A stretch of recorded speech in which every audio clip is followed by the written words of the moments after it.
देश की कोयला राजधानी के साथ साथ झारखंड की आर्थिक राजधानी भी धनबाद को कहा जाता है, लेकिन 13 सालों में धनबाद को सॉलिड वेस्ट प्रोसेसिंग प्लांट के लिए जमीन नहीं मिली। जहां जहां जमीन चिन्हित की गई, विवाद पीछे पड़ गया। नतीजा हुआ कि काम आगे नहीं बढ़ा। सॉलिड वेस्ट प्रोसेसिंग प्लांट के लिए पैसा कोई बाधक नहीं है, पैसे तो आकर पड़ा हुआ है, लेकिन जमीन इसमें सबसे बड़ी बाधक बनी हुई है। बलियापुर में जब काम शुरू हुआ तो उम्मीद जगी कि अब लगता है सॉलिड वेस्ट प्रोसेसिंग प्लांट बनकर तैयार हो जाएगा, लेकिन इस पर भी शनि की वक्र दृष्टि पड़ गई और विरोध के कारण काम बंद कर दिया गया। गांव वालों का कहना है कि शहर का कचरा गांव में नहीं डंप करने देंगे। नगर निगम ने भी काम बंद कर दिया। ये समस्या धीरे धीरे बड़ा आकार ले रही है। अगर जल्द ही शहर में कचरा प्रोसेसिंग प्लांट नहीं बना तो धीरे धीरे शहर का कचरा एक बड़ी समस्या बन जाएगी। गिरिडीह जैसे जिले में प्रोसेसिंग प्लांट बन गया है, लेकिन धनबाद में अभी यह प्लांट जमीन ही खोज रहा है। लोयाबाद के वासुदेवपुर में नगर निगम को डंपिंग करने के लिए जगह मिल गई है, लेकिन ये स्थायी हल नहीं है। यहाँ भी पुलिस की लाठी के भरोसे काम शुरू हुआ है। बलियापुर में जब 4 दीवारी का काम शुरू हुआ तो लगने लगा कि निर्माण अब पूरा हो जाएगा।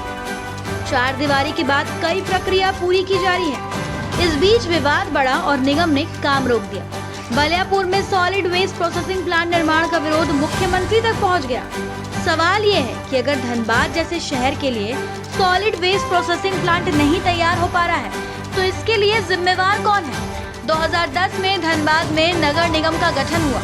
उसके बाद से ही प्रोसेसिंग प्लांट बनने की योजना बनी, लेकिन 2023 तक प्रोसेसिंग प्लांट नहीं बन पाया। 2010 के बाद झारखंड के कई मुख्यमंत्री आए और चले गए, लेकिन धनबाद में प्रोसेसिंग प्लांट नहीं बन पाया। धनबाद के केवल प्रशासनिक अधिकारियों के लिए ही यह चुनौती नहीं है, बल्कि यहाँ के जनप्रतिनिधियों के लिए भी प्रोसेसिंग प्लांट कम बड़ी चुनौती नहीं है। अभी हाल ही में कचरा डंपिंग विवाद को लेकर प्राइवेट एजेंसी ने काम बंद कर दिया था। उसका कहना था कि जहाँ भी कचरा डंपिंग के लिए उसकी गाड़ियाँ जाती हैं, लोग विरोध करते हैं। ऐसे में जब तक कोई स्थान नहीं मिल जाता, हम काम नहीं करेंगे।